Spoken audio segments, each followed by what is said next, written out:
નમસ્કાર, આપ સૌનું સ્વાગત. હિન્દુ ધર્મમાં એકાદશી તિથિનું ખાસ મહત્વ હોય છે. ફાગણ મહિનાના શુક્લ પક્ષમાં આવનાર એકાદશી બધી એકાદશીથી અલગ અને ખાસ હોય છે, કારણ કે આ એકમાત્ર એકાદશી છે જેના પર ભગવાન વિષ્ણુની સાથે ભગવાન શિવ અને માતા પાર્વતીની પૂજા કરવામાં આવે છે. આ દિવસે ભોલેનાથ માતા પાર્વતીને કાશી લઈને ગયા હતા. ભોલેનાથના કાશી આવવાની ખુશીમાં લોકોએ તેમના પર ફૂલોનો વરસાદ કર્યો અને રંગ ગુલાબ લગાવ્યું હતું.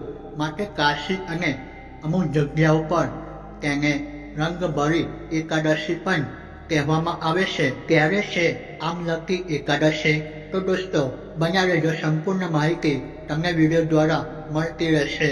હિન્દુ પંચાંગ અનુસાર આમલકી એકાદશીનું વ્રત ફાગણ મહિનાના શુક્લ પક્ષની એકાદશીએ રાખવામાં આવે છે, જે આ વર્ષ 20 માર્ચ આ દિવસે વિધિવત રીતે ભગવાન વિષ્ણુની પૂજા કરવામાં આવશે અને વ્રત કરવામાં આવશે.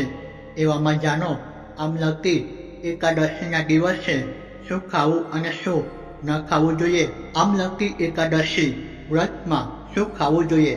આમલકી એકાદશીના દિવસે આમળાથી બનેલી વસ્તુઓ ખાવી જોઈએ. આ દિવસે આમળાનું સેવન કરવાથી વ્યક્તિને અક્ષય ફળોની પ્રાપ્તિ થશે અને સાથે સ્વાસ્થ્ય સાથે સંબંધિત મુશ્કેલીઓ પણ દૂર થઈ શકે છે. આમલકી એકાદશીના દિવસે કોળાનું સેવન જરૂર કરવું જોઈએ. માન્યતા છે કે એવું કરવાથી વ્યક્તિના સૌભાગ્યમાં વૃદ્ધિ થાય છે.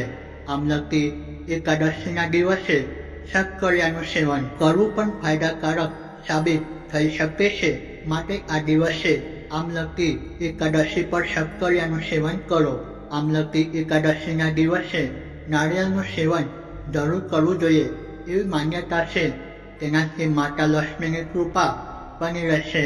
આમલકી એકાદશીના દિવસે સાબુદાણા ખાવાથી પણ લાભ થાય છે. જો આમલકી એકાદશીના દિવસે તમે ભોજન બનાવી રહ્યા છો, તે આંબળાના ઝાડની નીચે બેસીને બનાવીને ખાવું જોઈએ. કહેવાય છે કે તેનાથી 2 ગણા ફળોની પ્રાપ્તિ થશે. આમલકી એકાદશીના દિવસે શું ન ખાવું જોઈએ. આમલકી એકાદશીના દિવસે માંસ, મદિરા વગેરેનું સેવન ન કરવું જોઈએ. કહેવાય છે કે તેનાથી અશુભ પરિણામ મળી શકે છે. આમલકી એકાદશીના દિવસે ડુંગળી, લસણ અને મસૂર દાળનું સેવન ન કરવું જોઈએ.